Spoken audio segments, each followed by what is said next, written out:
Walang kaukulang dokumento ang mga nasabat na luxury cars ng pamilya Diskaya. Ayon po yan sa Bureau of Customs. Karamihan sa mga yan wala nang dokumento sa pagpasok dito sa atin.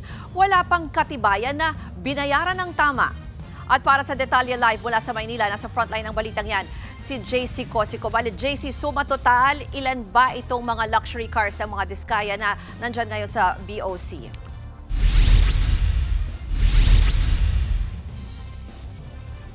Sabi ng Bureau of Customs, 30 luxury vehicles po ng mga Diskaya ang under custody ng BOC. At ngayon nga po ay nandyan yan doon sa compound ng mga Diskaya sa Pasig City. Pero alam mo, karamihan o marami nga sa mga vehicles na ito ay kulang po sa mga dokumento. Sa initial findings ng BOC, 8 vehicles ang walang certificate of payment at walang import entry kaya pinaghihinala ang smuggled. Kabilang dyan ang isang unit ng Rolls-Royce at 2 unit ng Mercedes-Benz. 7 sasakyan din ang may import entry documents pero walang certificate of payment. 14 na luxury vehicles naman ang kompleto sa mga dokumento pero sisilipin pa rin ng customs. Ngayon, may 15 days ang mga consignee at mga Diskaya para magpakita ng mga dokumento at ipakitang tama ang buwis na kanilang binayaran bilang bahagi ng due process. Kung hindi, i-issuehan po sila ng warrant of seizure and detention ng mga sasakyan at isa sa ilalim sa forfeiture proceedings. Higit 10 employees naman, Ruth, ang itinuturing na persons of interest at pagpapaliwanagin po kung bakit nakalusot ang mga sasakyan kahit kulang ang mga dokumento. Kabilang po dyan ang ilang appraisers, examiners at division heads ng BOC. Narito po ang pahayag ng Customs.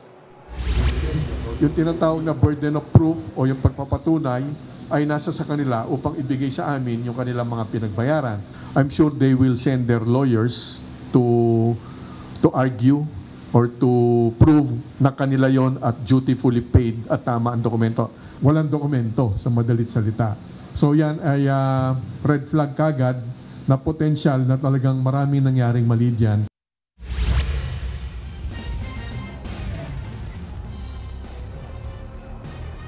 Ruth, ayon naman doon sa abogado ng mga Diskaya ay buyers in good faith ang mag-asawang Curly at Sarah at kung magkakaproblema man daw, kanila pong hahabulin itong mga car dealer, itong mga sasakyan ito. Kasi they earlier said na they bought these vehicles from authorized car dealers sa bansa at nakarehistro rin daw po ang lahat ng ito sa Land Transportation Office o LTO.